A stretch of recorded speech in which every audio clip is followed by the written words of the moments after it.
The rain had just begun to fall as Amara Navarro stepped out of the jeepney, her feet landing on the cobbled stones of Intramuros. The air smelled of wet earth and rusted iron, an old scent, as if the walls themselves were breathing secrets long buried. The lamps flickered in the mist, casting trembling shadows along the ancient Spanish-era facades. Amara wasn't here by chance. She was summoned. A letter had arrived at her flat in Quezon City 2 days prior. No return address. Only one line written in flowing script. Come to the old convent. They're waiting. Now she stood before the crumbling gate of the Santa Clara convent, long abandoned after a fire 30 years ago. The building loomed, cloaked in vines and memory. She hesitated. Even the tricycle drivers refused to take her inside. They just nodded solemnly when she mentioned the convent, and crossed themselves. As Amara pushed open the iron gate, it let out a moan, as if protesting the intrusion. Her flashlight sliced through the fog as she stepped inside. The courtyard was overgrown, but she could see broken statues and a dried-up fountain at the center. There was no sign of anyone, but she could feel a presence, as if the air itself was listening. She was not easily frightened. As a journalist, Amara had covered everything from political scandals to supernatural lore. But something about this place, its silence, its smell, sank into her bones like cold water. A sound. Soft. Scratching. She turned sharply. Nothing. Then, from one of the upstairs windows, a faint light blinked on. Once. Twice. She felt her heartbeat slow, as if bracing itself. Someone was inside. She climbed the old staircase, every step creaking with memory. On the second-floor hallway, a row of portraits lined the wall, their eyes dulled with soot.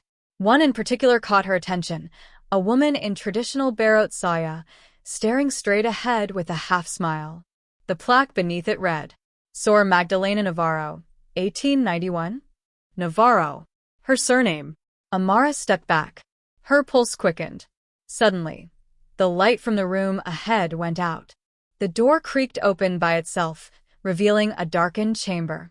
With her phone's light raised, she stepped in.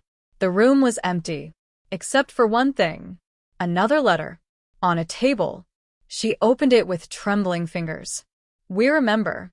And so will you. Amara stood frozen. The silence that followed was deeper than before, thick, almost alive. She clutched the letter in her hand, its paper brittle and yellowed with time. The handwriting was the same as the first, elegant, slanted, and deliberate. Someone wanted her here. Someone who knew her name, her family, her blood. She took a deep breath and scanned the room. The walls were scorched, and the ceiling was partially caved in, but the table where the letter had rested was untouched by time, almost sacred. Dust coated every surface, except for one thing. A name. Someone had written it with a finger in the dust on the far wall, above the broken fireplace. Magdalena Leves. She stepped closer. The letters were fresh. Her light trembled in her hand. There was movement behind her. Amara spun, heart pounding, but saw only the dark hallway stretching into silence. Still, she felt it, a shift in the air, a breath behind her ear, the faint scent of jasmine and smoke. That scent. It wasn't new to her. Her grandmother used to wear the same perfume, a rare kind, made from sampaguita oil. Amara had grown up in the shadow of that scent, during long, whispered conversations and warnings about the past. Don't ever go to Intramuros alone, her grandmother once said. That place remembers everything we try to forget. At the time, Amara thought it was superstition. Old stories wrapped in guilt. But now, the line between folklore and memory blurred. The past was no longer sleeping. She left the room quickly, moving back down the corridor, only to find that the stairway was gone. No, not gone. Vanished. In its place, there was now a stone wall. Seamless, as if the staircase had never been there. Panic prickled her skin. She turned back, but the hallway was shifting. Doors that were closed now stood ajar. Paintings had changed positions. A low humming sound began, distant at first, like a lullaby sung through broken teeth. Her phone flickered. One new voice memo. She hadn't recorded anything. With trembling hands, she pressed play. A woman's voice, hushed and melodic, began to speak. "You're the last, Amara. Find the journal. Before they do." Then, silence. She stared at the screen. No trace of the message. No file. Nothing. Suddenly, she felt eyes on her, not from the portraits, not from the corners, but from within. Like the building was watching, waiting. Then came the bells. Faint echoing. From somewhere deep below.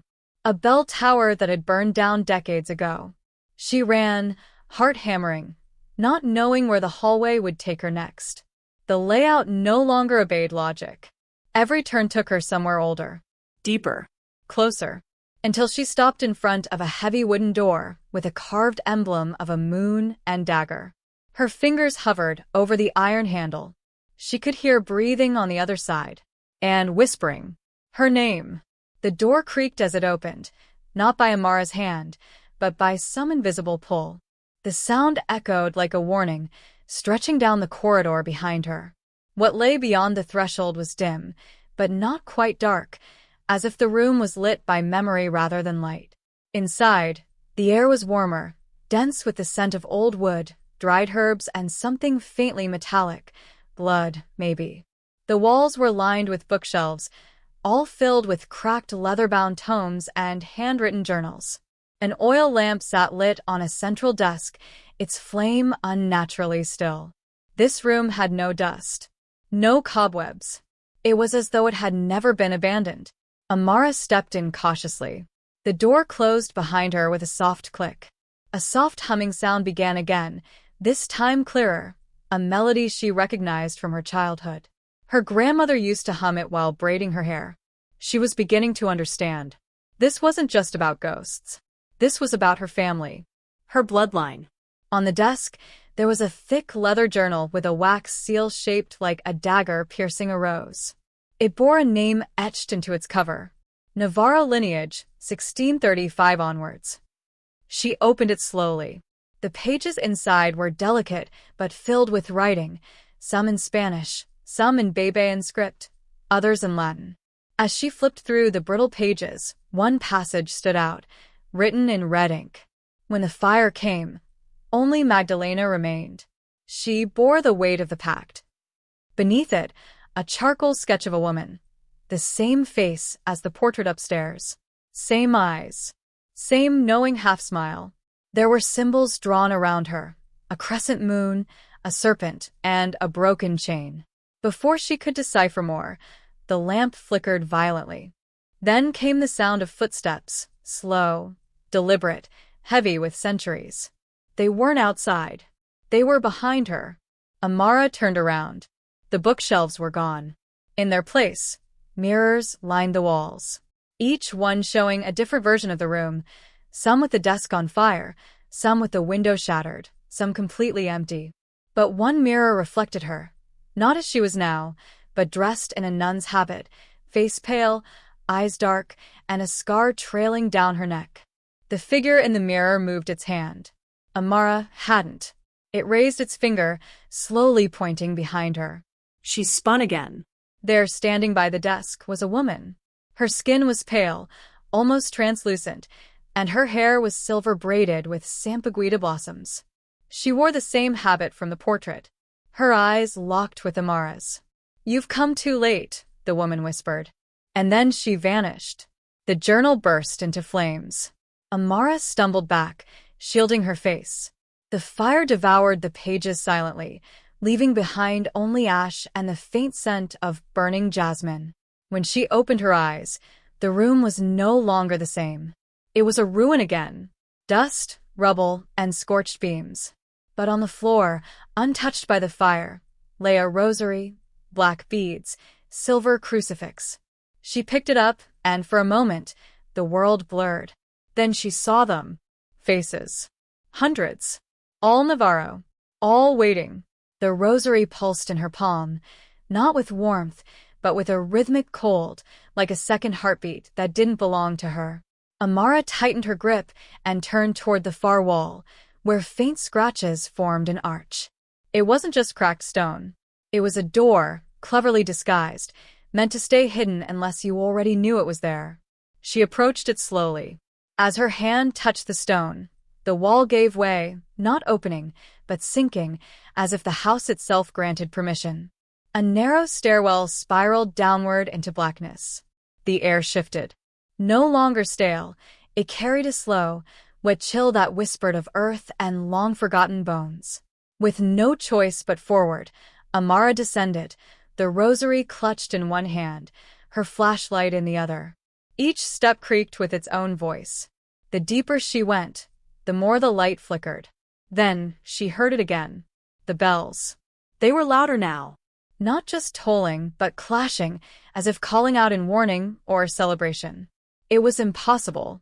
The bell tower had been destroyed in the fire that consumed this part of Intramuros nearly a century ago. But the sound was real. It vibrated in her bones. The stairway ended in a narrow hallway lined with cracked tiles and remnants of stained glass windows. Half-formed images of saints stared blankly from shattered panes. Beneath her feet, the symbol of the Navarro crest was carved into the stone, a dagger through a rose, just like the journal. At the end of the corridor was a wooden trapdoor, reinforced with iron bands. Beside it stood an altar. Unlike everything else down here, the altar was untouched by time. Fresh sampaguita blossoms lay in a circle on its surface, and a candle flickered even though there was no wind. Behind the altar hung a painting. Faded. Torn. But unmistakable.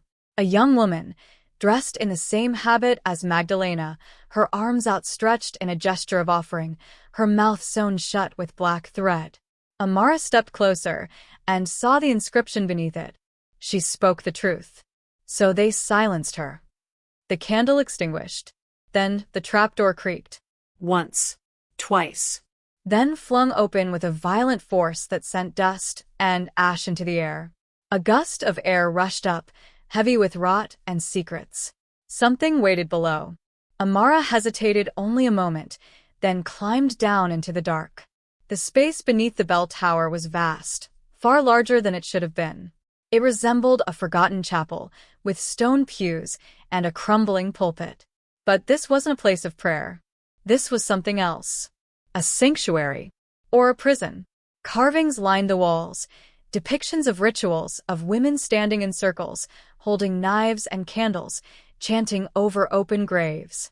In the center of the room was a sunken pit, filled with stagnant water, and something floating in its center. A book. Bound in black leather. Sealed with wax. She stepped toward it, but before her foot could touch the edge, a voice echoed through the chamber, soft, sharp, like a whisper spoken with a blade. You were never meant to see this. Amara froze. Out of the shadows, a figure emerged. It wore the robes of a priest, but its face was obscured by a porcelain mask, cracked and stained red near the mouth. It carried a staff carved with the same sigil, moon and dagger. You've broken the covenant, it said, tilting its head. You've remembered. Behind her, the trapdoor slammed shut, and the bells rang again. The sound of the bells faded into a low hum, like a deep breath being held beneath the earth. Amara stood frozen beneath the weight of the masked priest's stare. Though the porcelain face betrayed no emotion, the silence between them tightened like rope. She spoke first. Who are you? The figure tilted its head again, slow, deliberate. I am the one who remembers what your blood has tried to forget. It pointed to the pit, where the black-bound book still floated. The water around it rippled in patterns, as though something underneath was breathing. That book was written with sacrifice, inked in sorrow. It can only be read by one who bears the mark. Amara's voice was steady, but low. What mark? The figure stepped forward, and with a gloved hand, reached out toward her chest. Amara stepped back instinctively, but he didn't touch her. Instead, he traced something in the air. She felt it, not on her skin, but beneath it. A burning sensation pulsed across her sternum. She gasped and looked down. A symbol shimmered through the fabric of her shirt, a faint glow forming the shape of a serpent coiled around a dagger. It faded as quickly as it appeared. It's been with you since birth. Hidden. Waiting. The voice echoed, not just in the chamber, but inside her thoughts. Amara stumbled back, her mind reeling. Her grandmother had always warned her, never ignore the dreams. Never forget the signs. She hadn't understood, not until now. Suddenly, the masked priest bent low beside the pit, whispering in a language she didn't recognize. The surface of the water stilled, then parted like glass. The book rose slowly from the depths, untouched by moisture. It hovered before her. She reached out, hesitated, then touched it. The moment her fingers met the cover, everything changed. A scream echoed through the chapel, not hers, but a chorus of them. Female, agonized, defiant.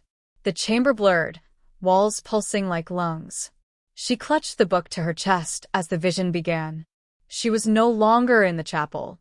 She stood in the middle of a forest, thick with fog and moonlight. All around her were women, standing in a circle. Some wore habits, others tattered robes. All bore the same mark on their skin. One stepped forward, the same woman from the painting, Magdalena. She looked at Amara and whispered, "You have to finish what we started." Then the vision snapped. Amara collapsed to her knees, panting, still holding the book. The masked priest was gone. The trapdoor above creaked open again. She looked up to see the pale glow of moonlight, though no night should have come yet. She climbed the steps slowly, every limb heavy with truth. Back in the corridor, the stained glass windows were whole again, glowing with colors that hadn't existed in decades. But the faces in them were no longer saints. They were hers, Magdalena, her grandmother, and herself. She wasn't just a descendant. She was the last. Amara walked back into the upper floor of the Navarro estate, her steps quieter than the silence that filled the halls. Something had shifted, not just in the house, but in her. It was as if she'd opened a door that couldn't be shut, and now every shadow watched her with new eyes. The paintings on the walls had changed. Where once they were faded, now the colors were vivid. Her ancestors stared back at her, their gazes heavy with recognition. One painting showed a woman in the same dark robes as Magdalena, standing beside a man whose face had been scratched out.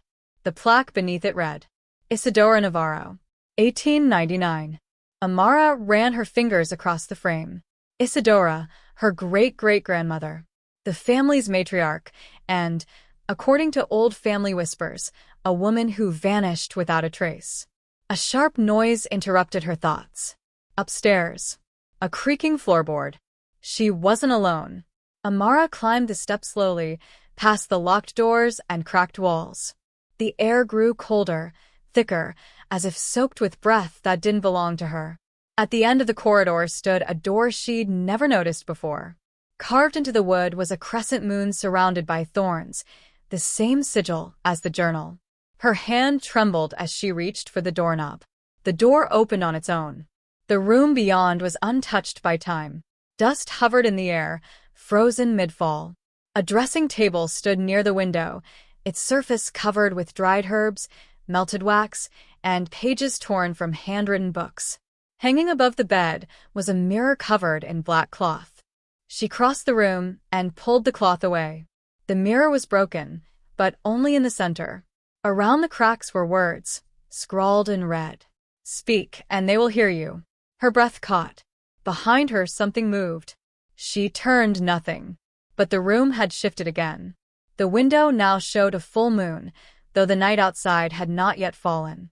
On the desk lay a fresh page, where none had been before. It had been written in her handwriting, though she hadn't touched a pen. "You must finish the circle before the next moon, or the house will take you too." Amara stared at the words, heart pounding. The circle. She remembered the women in the forest, standing hand in hand. The ritual that had begun and never ended. She had to find the others. Who were they? Suddenly, the house groaned, and the lights above her flickered. Then she heard it. A whisper. Soft. Fragile. Coming from behind the walls. Intramuros wasn't built on stone, it was built on silence. The floor beneath her creaked again, but it wasn't footsteps this time. It was breathing. Long, deep, right beneath her feet. She stepped back toward the hallway, but the door slammed shut. Locked. The mirror began to tremble on its own. Reflection shifted. The broken glass no longer showed her face. Instead, it showed the street outside and someone standing in front of the house. A woman. Pale. Wearing a cloak. Magdalena. She was back. And she was staring straight at Amara. Amara bolted down the staircase. The hallway behind her seemed to stretch, the shadows lengthening as if the house itself wished to hold her in place. Her breath grew shallow, but she forced her feet to move. When she reached the main door, she threw it open. Magdalena was gone. Only the soft scent of jasmine lingered in the night air, a scent Amara now knew had always marked Magdalena's presence. The street was still, unnaturally quiet. Even the usual bark of stray dogs and chatter from nearby sari-sari stores had vanished. It was as if the world had paused. She stepped outside. Something drew her gaze down the street, a faint flicker of light, dancing just beyond the wall of the old church ruins. A lantern. She followed it. Past the cracked pavement and graffiti-covered walls, Amara walked until she reached the archway of an abandoned cemetery tucked behind the remnants of the San Ignacio Church. The Navarro family had once been caretakers of this land, something her grandmother had mentioned in fragments, though never in detail. The lantern floated just ahead, weaving between graves. And then it stopped. She approached cautiously until she stood before a large stone marker, nearly swallowed by vines. The name carved into it read, Isidora Navarro, 1851 to 1900. But something was wrong. Beneath the name, a second inscription had been scratched in fresh markings. Blood speaks. Bone remembers. The lantern flared brightly, then extinguished. Darkness fell. Then came a sound. Soft at first, like fingers tapping on wood. Tap. Tap. Tap. Amara spun around. Nothing. She turned back to the grave and saw the soil move. Her heart nearly stopped. It was rising. Slowly. Purposefully. A small object emerged from the earth, caked in mud. She knelt, breath shaking, and dug it out. It was a carved wooden box. Old. Bound in leather straps. A serpent and dagger seal locked the clasp. The mark again. She hesitated, then undid the latch. Inside was a thin piece of parchment, yellowed with age, and a single earring, identical to the one her grandmother always wore. The paper held a drawing, 6 figures in a circle, 5 women, 1 child in the center. At the top, written in bold strokes, the last rite, to be completed before the moon bleeds. Amara stared at it, the night closing in around her. She was the child in the drawing. She was meant to finish this. She stood, clutching the box, and turned to leave, but now, figures stood among the graves. Dozens of them.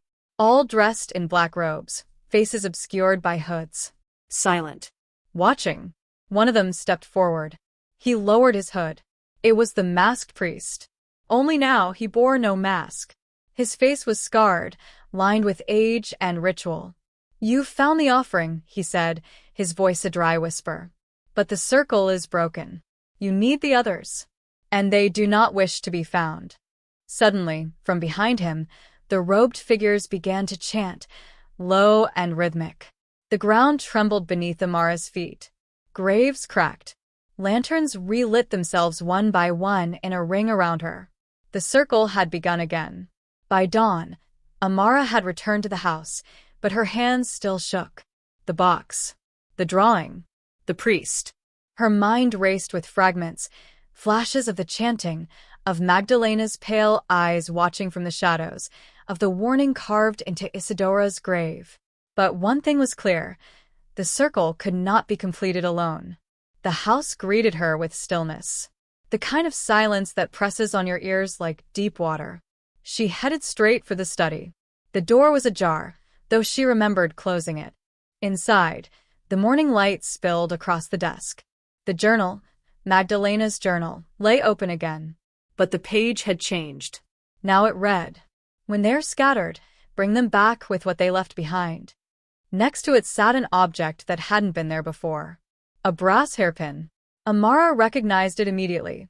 It had belonged to Talia, her childhood friend who disappeared 15 years ago after her family abruptly left Manila. Talia had spent countless afternoons in this very house, sitting by the window and pretending to be queens from old folktales. Was Talia one of them? The realization chilled her. She checked the box again. Beneath the drawing, folded tightly, was a map. A simple line-drawn sketch of Intramuros, with 4 red marks in each corner. The circle, for locations. Each one tied to a name scribbled in faded ink. Talia. Inez. Salome. Lyra. For girls. For stories. For disappearances. And her.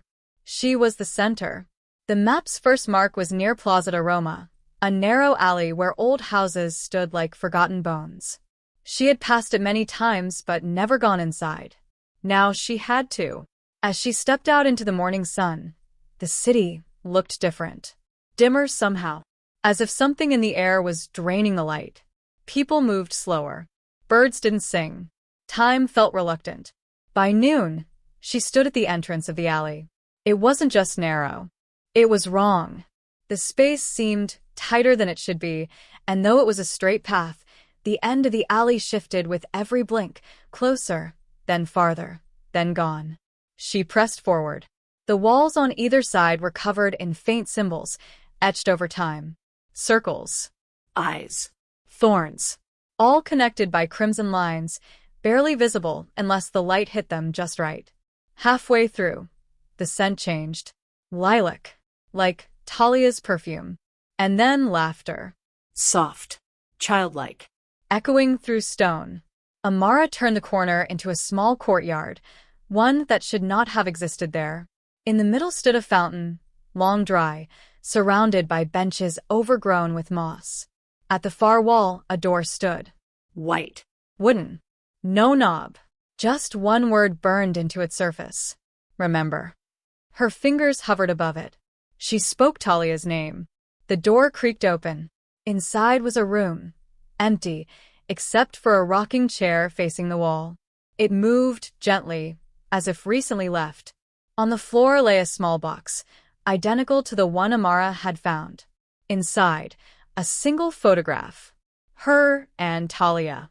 Age 10. Sitting on the steps of the Navarro house, both grinning wildly. But Talia's face had been burned away. As Amara looked closer, she saw something behind her younger self in the picture.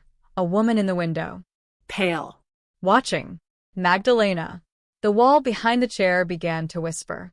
Not words. Not sound. But memory. Suddenly, the room pulled her back.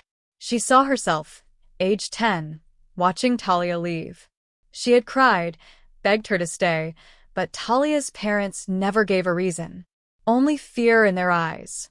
As if they were running from something. From this. The memory faded. The photograph was warm in her hands. Talia had left something behind. Now Amara had found it. A quiet voice filled the room. 1 down. 3 remain. Finish the circle. And just like that, the white door shut behind her. Night fell faster than usual. The sky over Intramuros bled orange, then violet, then black, as though even the heavens were unwilling to witness what came next. Back at the Navarro house, Amara stood over the map once more. The second mark, Fort Santiago. She knew the place well. Tourists came for history, schoolchildren for field trips. But locals whispered of dungeons never mapped, cells never opened, echoes never silenced. The name beside the mark, Inez. She packed the box and the photo of her and Talia, now wrapped in cloth. Something told her the items were more than mementos. They were anchors. To memory. To presence. To power. Fort Santiago loomed under moonlight like a fortress from myth. Its walls breathed with age. At its gate, the guard's booth was empty. Strange for a Friday night. Even stranger. No one else was there. She walked past the stone arch, her footsteps loud against the cobblestone. No wind. No voices. Only a pull. It led her toward the old prison ruins, the damp underground corridor once used for torture and execution. Her torch flickered as she descended. The air grew cold, thick with salt and dust and time. Halfway down the corridor, the lights died. She didn't panic. She simply whispered, "Inez," and the flame rekindled itself. Ahead was a door. Metal. Rusted. No lock. No handle. On it, faintly scratched, was a mark, the same serpent and dagger seal from the box. She placed her palm against it. The metal shivered and opened inward with a long, scraping groan. Inside was not a cell. It was a room of mirrors. Hundreds of them. On the walls. Hanging from the ceiling. Leaning on chairs. Framed in gold. Wood rope. Each mirror reflected Amara, but differently. Older in one. Younger in another. In some, her eyes glowed faintly gold. She stepped forward. In the center stood a single chair and, resting atop it, a child's diary. She opened it. The first page read, "Inez Navarro, age 11. I'm scared every night. I hear her footsteps. She says I belong to her. But I don't. I belong to the circle. I belong to my sisters." Amara's breath caught. Inez was family. A forgotten one. She turned another page. The mirror room is the safest. She doesn't follow here. She hates reflections. She fears being seen. A creak echoed behind her. She turned. The mirrors shifted. In one of them, Inez stood, or rather, the echo of her. A small girl with long black hair, a birthmark under her left eye, and wide, terrified eyes. But she wasn't alone. Behind her, a shadow, taller, faceless, thin-limbed, its hands resting gently on her shoulders. Inez's mouth moved, though the mirror made no sound. Amara stepped closer.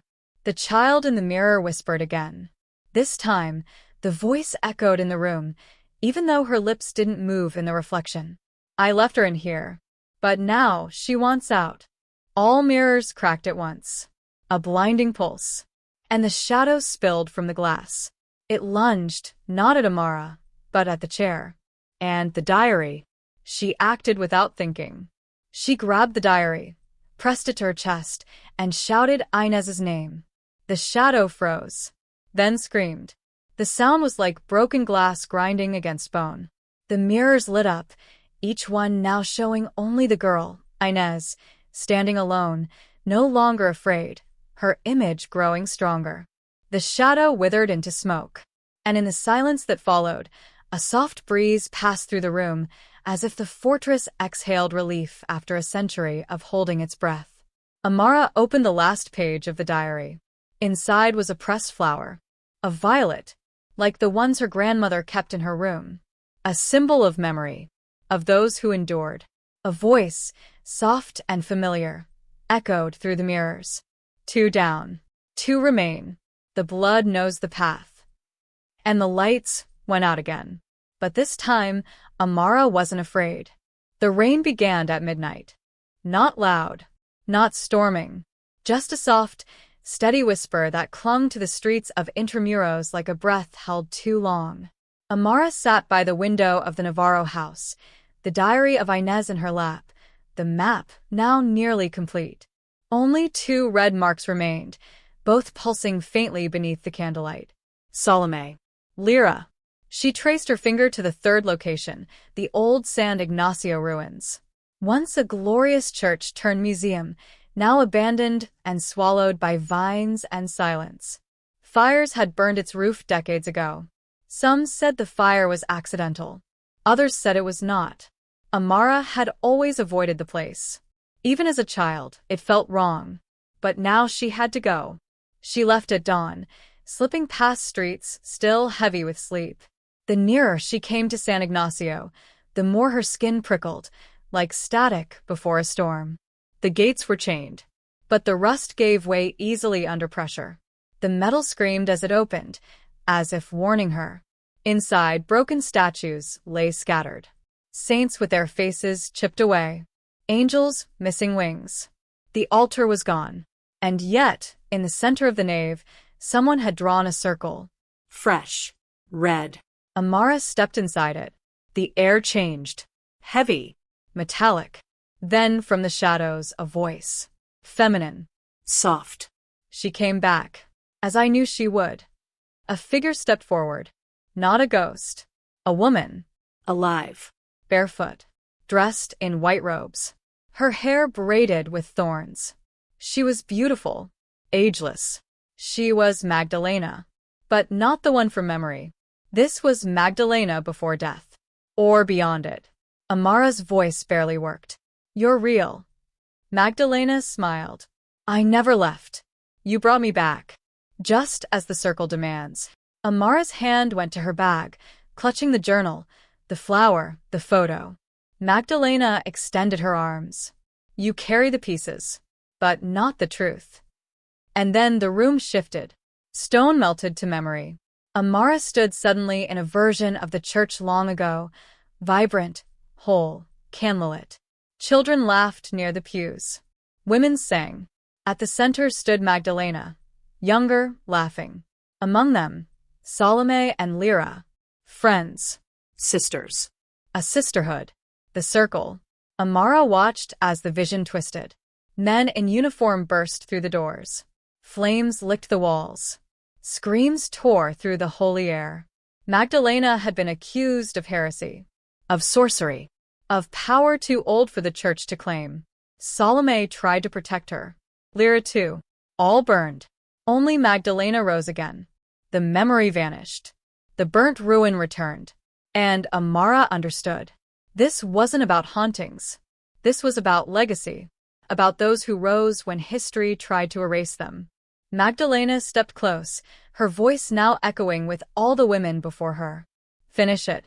Complete the circle. Or let the city forget us forever. From beneath the broken altar, a box rose. The final one. Inside, a pendant. Black stone shaped like an eye. It pulsed warm in Amara's hand. And, in that moment she saw them. All of them. Talia.